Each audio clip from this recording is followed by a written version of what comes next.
अस्सलाम वालेकुम जी। उम्मीद करता हूँ आप सब लोग खैरियत से होंगे। आज एक नए टॉपिक के साथ हाज़िर हुआ हूँ आपके सामने। ये एक वर्थ डिस्कसिंग टॉपिक है। अगर इसको डिस्कस ना किया जाए तो पाकिस्तान के जो सियासी हालात हैं और जो इकॉनमी की एक कंडीशन है वो डिस्कस नहीं हो सकती। उसको मलहूज़ ख़ातिर नहीं रखा जा सकता। इमरान खान साहब की जो एक गवर्नमेंट थी उसके बाद एक ऐसा बहरान पैदा हुआ है, सियासी बहरान, वो कॉन्स्टिट्यूशनली हो यानी कि आइनी तौर पर हो, वो कानूनी तौर पर हो या एक सिविल अनरेस्ट की सिचुएशन हो।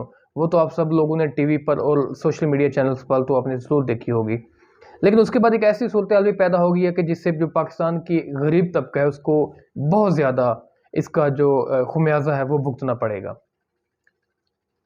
प्राइम मिनिस्टर शहबाज शरीफ के जो ओथ टेकिंग सेरेमनी है उसके बाद ही मुफ्ता इस्माइल साहब ने अमेरिका का रुख किया और वहाँ पर जाकर उन्होंने आईएमएफ के जो इदारे हैं, आईएमएफ के से रिलेटेड जो लोग हैं, जो उनसे रिलेटेड ऑर्गेनाइजेशन है यानी कि इंटरनेशनल मॉनेटरी फंड और उसके जो बोर्ड ऑफ डायरेक्टर्स के मेंबर हैं, उनसे मुलाकात की और उस मुलाकात में जो मेरे जो ज़राए हैं उनसे जो पता चला है कि वो कौन-कौन सी शराइत हैं जो आईएमएफ ने उनके सामने रखी हैं। और ये वही शराइत थी जो कि इमरान खान साहब के सामने भी आईएमएफ ने, इंटरनेशनल मॉनेटरी फंड ने रखी थी, लेकिन उन्होंने पाकिस्तानी अवाम को एक वक़्ती तौर पर रिलीफ़ देने के लिए उन इक़दामात को उठाने से इनकार कर दिया और जो सारा बोझ है इकॉनमी का, जो सारा बोझ है टैक्सेस का, वो अपने ऊपर लेने पे उन्होंने राज़ी समझा। अब आईएमएफ ने जो शराइत बयान की थी इमरान खान साहब को, उनकी गवर्नमेंट को, उन्होंने तो वो बिल्कुल भी मानने से इनकार कर दिया और जो गवर्नमेंट पर एक सब्सिडाइज़्ड सब्सि चीज़ों को सब्सिडी देने का बोझ था, वो बढ़ता गया और जो पाकिस्तान की इकॉनमी है और उस पाकिस्तान के जो रिज़र्व्स हैं स्टेट बैंक के, वो कम होते गए। सबसे पहले आईएमएफ ने जो मुफ्ता इस्माइल साहब को शराइत बताई कि आपको ऐसा करना चाहिए जिससे आपकी इकॉनमी बेहतर हो सकती है। वो सबसे पहले उन्होंने कहा कि पेट्रोल पर जो आप लोग सब्सिडी दे रहे हैं, उसको कम से कम किया जाए। पाकिस्तान में आपको जैसा कि मालूम है कि पेट्रोल पर ज़्यादा से ज़्यादा सब्सिडी जा रही है। अगर साउथ एशिया में पेट्रोल की कीमतें कंपेयर की जाएँ, मुवाज़ना किया जाए पाकिस्तान में पेट्रोल की कीमतों का, तो पाकिस्तान में बेशतर कीमतें कम हैं, बजाए इसके कि साउथ एशिया के जो दूसरे ममालिक हैं या ईस्ट एशियन नेशंस हैं या फिर जो सेंट्रल एशियन हैं या फिर जो मिडल ईस्ट कंट्रीज़ हैं, उनके।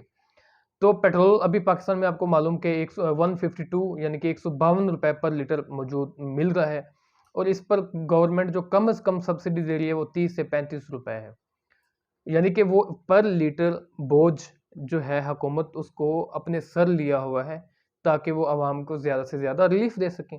लेकिन जो आईएमएफ की शराइत है उसमें तो ऐसा बिल्कुल भी नहीं है। वो तो ये चाहते हैं कि आप इसकी जो सब्सिडी आपने इस पर दी हुई है वो उसको कम करें और ये जो आवाम का बोझ है वो आवाम पर डालें, क्योंकि जो इंटरनेशनल मार्केट है उसमें जो पेट्रोल की कीमतें या जो भी ऑयल है उसकी कीमतें बढ़ी हैं, उसमें हाई स्पीड डीज़ल भी है, मिट्टी का तेल भी है। तो उसको आप सब्सिडाइज़ ना करें बल्कि उसको जो रेट आपको मिल रहा है उस पे टैक्स लगाकर आप आवाम को दें ताकि ज़्यादा से ज़्यादा टैक्स इकट्ठा हो सके। वो सारी वजूहात आपको मालूम है कि जैसा कि रशिया ने इन्वेड किया था, यानी कि हमला कर दिया था यूक्रेन पे, जिस पे पेट्रोल की कीमतों में बहुत ज़्यादा खातिर खा इज़ाफ़ा देखा गया। इसके बाद दूसरी जो उन्होंने शराइत मुफ्ता इस्माइल साहब से रखी वो मेरे ख़्याल से थी कि बिजली की कीमत जो है पर यूनिट कॉस्ट जो गवर्नमेंट को पड़ रही है वो ₹23 है। ये ₹23 से ₹26 या ₹27 तक है। लेकिन गवर्नमेंट ने इसको कम करके ₹20 पर रखा हुआ है और जो ₹3-4 है वो गवर्नमेंट अपने एक सब्सिडी से इस चीज़ को चला रही है। अपने जो इज़ाफ़ी अखराज हैं, उनसे चला रही है। तो आईएमएफ ने ये भी उनसे कहा है कि आप इसकी जो पर यूनिट कॉस्ट है, जितना आप बनाने में खर्चा कर रहे हैं बिजली बनाने में, कम से कम वो तो आप गवर्नमेंट से अपनी आवाम से मैसेज से चार्ज करें ना। तो मेरे नाक़िस ज़राए हैं उनके मुताबिक ₹5 पर यूनिट जो बिजली की जो है कॉस्ट है वो बढ़ जाएगी। उसके बाद उन्होंने मुफ्ता इस्माइल साहब को कहा कि आप सनती एमनेस्टी की स्कीम है उसको ख़त्म करें। इसमें ये होता है कि आप सनत को ऐसा रिलीफ़ देते हैं कि जिससे वो चीज़ों को ज़्यादा से ज़्यादा दूसरे ममालिक को एक्सपोर्ट कर सकते हैं, भेज सकते हैं। उस पर उनको इतनी टैक्स की छूट दी जाती है कि वो आम ज़राए से चीज़ों को बाहर भेज सकते हैं। उन पर कोई ऐसी टैक्स का बोझ नहीं, जो कस्टम ड्यूटी का बोझ है वो नहीं डाला जाता, तो वो भी उन्होंने ख़त्म करने को कहा है।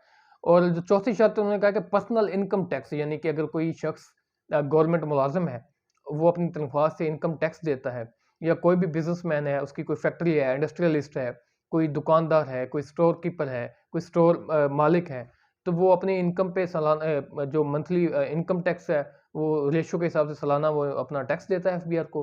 तो आईएमएफ ने कहा है कि आप इस टैक्स को भी बढ़ाएँ ताकि ज़्यादा से ज़्यादा टैक्स इकट्ठा हो गवर्नमेंट के पास, और जब जो गवर्नमेंट बजट बनाए तो ज़्यादा से ज़्यादा अवाम को रिलीफ दे सके। उसके बाद गर्दशी कर्ज़े जो कि पाकिस्तान में इस वक़्त तकरीबन गर्दशी कर्ज़े तकरीबन 110 अरब बैरूनी कर्ज़े पहुँच चुके हैं। 110 अरब डॉलर। आप देखेंगे कितने कर्ज़े हैं पाकिस्तान के, वो बढ़ चुके हैं। और इसमें से सिर्फ़ और सिर्फ़ आप देखें तो 50 अरब डॉलर जो थे, वो सिर्फ़ और सिर्फ़ इमरान खान साहब की गवर्नमेंट ने लिए। तो उन जो गर्दशी कर्ज़े हैं उनको कम करने के लिए ये तो मैंने आपको बताया ना कि ये बैरूनी कर्ज़े हैं, जो गर्दशी कर्ज़े हैं वो कम से कम 26 या 24 अरब डॉलर तक बढ़ चुके हैं। तो उसको कम करने के लिए उन्होंने कहा कि गर्दशी कर्ज़ों में आप खातिर-ख़्वाह कम ही करें। और छठी जो कि उन्होंने बताई है कि नुकसान से चलने वाली जो इंडस्ट्रीज़ हैं पाकिस्तान की, या कोई भी ऐसा इदारा जो जिस पर गवर्नमेंट सब्सिडी देकर उसको चला रही है, उसमें अगर आप देखें कि पीआईए है, पाकिस्तान इंटरनेशनल एयरलाइंस हैं, उसके बाद पाकिस्तान स्टील मिल है, जो कि बिल्कुल ही खसारे में एक इंडस्ट्री है, और गवर्नमेंट उसको सब्सिडाइज करके इसको चला रही है। तो आईएमएफ चाहता है कि आप इसको बंद करें, और इसको बंद बंद कर दें, या इसको प्राइवेटाइज्ड कर दें, क्योंकि यही हल है कि आप इसको चला सकें। अब ये तो हल नहीं है ना कि एक इंडस्ट्री चल रही है, वो गवर्नमेंट को खातिर का नुकसान पहुंचा रही है, तो आप उसको चलाते रहें, वो इसलिए कि वो एक गवर्नमेंट की इंडस्ट्री है। ये तो बिल्कुल ही एक नुकसान उठाने वाली बात है। तो उन्होंने ये बात भी मलहूज़ खातिर रखी कि आप जो इंडस्ट्रीज़ हैं पाकिस्तान की, या जो नेशनलाइज्ड इदारे हैं, पाकिस्तान पीआईए जैसे हो गया, स्टील मिल्स जैसे हो गया, तो आप और रेलवे, पाकिस्तान रेलवे हो गया, आप इसको प्राइवेटाइज़ करें, यानी कि किसी दूसरे इदारे को बेच दें, जिससे वो इसको अच्छा इफ़ेक्टिव सिस्टम प्रोवाइड करके एक अच्छा मैकेनिज़्म और अच्छी पॉलिसी के तहत इसे फ़ायदा उठाकर गवर्नमेंट को टैक्स पे कर सकें। तो सातवां जो चीज़ उन्होंने की है एडिशन, कि जो टैक्स पर सब्सिडी है उसको में इज़ाफ़ा किया जाए। यानी कि टैक्स में जो सब्सिडी गवर्नमेंट देती है पाकिस्तानी अवाम को, उसमें भी इज़ाफ़ा किया जाए, और टैक्स जो है जो ज़्यादा से ज़्यादा कलेक्ट किया जाए, ताकि इस पे सब्सिडी ज़्यादा से ज़्यादा कम हो सके। उसके बाद हुकूमत ने जो तरक्याती मंसूबे दिए थे, वो तकरीबन 700 अरब रुपए के थे, कि हम इस साल 700 अरब रुपए पाकिस्तान की मईशत को चलाने के लिए, और जो अवाम की फ़लाह है उसको ज़्यादा से ज़्यादा करने के लिए हम मंसूबे अपनी अवाम को देंगे। तो आईएमएफ ने बिल्कुल ये भी उनसे ये बात की है कि आप जो अपना जो डेवलपमेंट का बजट है उसको कम करके, जो मंसूबे जो आपने लगाने हैं, वो चाहे रेलवेज़ के हैं, वो चाहे बिजली के हैं, उसको आप 100 अरब रुपए से कम करके 600 अरब तक ले आएँ, ताकि पाकिस्तान की मईशत स्मूथली रन कर सके। अगर उन्होंने फिर ये भी बात की है कि अगर आप ऐसा नहीं कर सकते, तो हुकूमती अखराजात हैं, यानी कि हुकूमत को चलाने के लिए जो पैसा खर्च होता है हुकूमती टूल्स पे, हुकूमत के जो डे टू डे जो अखराजात हैं उनको चलाने के लिए, उसमें खातिर-ख़्वाह कमी करें, ताकि अवाम को ज़्यादा से ज़्यादा रिलीफ़ मिले, और जो आईएमएफ की प्रोवाइडेड एक पॉलिसी है, उसमें एक स्मूथनेस आ जाए। फिर उन्होंने ये बात की है कि अगर आप ये भी शराइत नहीं कर सकते, तो आप ऐसा करें कि जो सालाना आप इन एफबीआर के ज़रिए टैक्स इकट्ठा करते हैं, उसको ज़्यादा से ज़्यादा करें। जब आप टैक्स ज़्यादा करेंगे तो डेफ़िनेटली आपके पास ज़्यादा पैसे इकट्ठे होंगे, और आप बजट बनाने में उतना ही ज़्यादा अवाम को खुलकर डेवलपमेंट के लिए उनको पैसे देंगे। तो ये चीज़ें भी उन्होंने मलहूज़ ख़ातिर रखी हैं मेरे ख़्याल से, जो कि वर्थ डिस्कसिंग है। उसके बाद अगर मैं आपको कुछ फैक्ट्स बताना चाहूँगा पाकिस्तान की इकॉनमी के बारे में, जो मैंने आज रिसर्च किए हैं और वो ढूँढ के निकाले हैं। वैसे भी मैं इन चीज़ों को पढ़ता रहता हूँ, और आपसे डिस्कस करता रहूँगा नेक्स्ट भी। तो इस वक्त पाकिस्तान के जो धर्मबादला के ज़खायर हैं, वो 16.2 अरब डॉलर से गिरकर 11.3 अरब डॉलर तक पहुँच चुके हैं। इसका मकसद ये है कि पाकिस्तान की जो इकॉनमी है, पाकिस्तान का जो स्टेट बैंक है या रिज़र्व बैंक है, उसमें जो ज़खायर हैं वो इस कदर कम हो चुके हैं कि वो ये सिर्फ़ 40 से 50 दिन तक चलने के काबिल हैं। इससे ज़्यादा पाकिस्तान की इकॉनमी को हम नहीं चला सकते, और इसका बेहतर हल यही होगा कि आप बैरूनी मुल्क से कर्ज़ा लें, जो गर्दशी कर्ज़े हैं उनको कम करें। आपके जो दोस्त ममालिक हैं, हमसाया ममालिक हैं, जैसे कि सऊदी अरब हो गया, दुबई हो गया, अपना चीन हो गया, इन ममालिक से शॉर्ट टर्म के लिए आप कर्ज़े लें, और इसको अपनी इकॉनमी को चलाने के लिए आप इस्तेमाल करें। उतला उतला दबाओ, उतला उतला उतला उतला उतला उतला उतला उतला। इसके बाद कुछ ऐसे फैक्ट्स हैं जो कि मैं डिस्कस करना चाहूँगा आपसे, क्योंकि आजकल ट्रेंडिंग में है ये चीज़ें। पाकिस्तान की इकॉनमी वो डाउनग्रेडिंग पे जा रही है। वो एक डीप डाइव वाली सिचुएशन है कि वो गोते खा रही है। तो इसमें कुछ ऐसे इकोनॉमी के फैक्ट्स हैं और ग्राफ हैं जो कि मैं आपसे डिस्कस करना चाहूँगा, जो मैंने अपने सामने लिख कर रखे हुए हैं।